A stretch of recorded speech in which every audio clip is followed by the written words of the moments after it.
ভিডিওটি সকল বাইকারদের জন্য। নতুন করে সরকার একটা শিডিউল দিয়েছে, সেই শিডিউলে হচ্ছে বিভিন্ন রকম এক্সট্রা কর যেটাকে বলে, সেইটা যেমন 125 সিসির বাইক হইলে দিতে হবে 2000 টাকা এবং 150-র উপরে হলে দিতে হবে, মানে 65 সিসির উপরে হলে 165 সিসির উপরে হলে 5000 টাকা দিতে হবে। তা এটা খুব বেশি হয়ে যায়, কারণ কি এইটা মানা যায় না।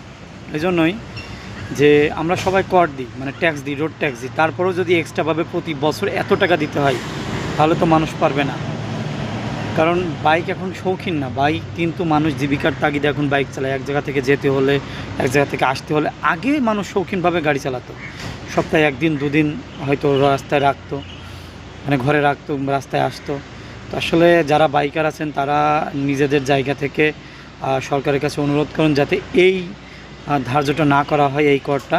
এবং আমি অনুরোধ করি যেন সরকার এই করটা না ধার্য করে, আমাদের আগের মতনই থাকুক। আমরা আগে যে রোড ট্যাক্সটা দিচ্ছিলাম সেটাই আমরা দিতে চাই। ধন্যবাদ।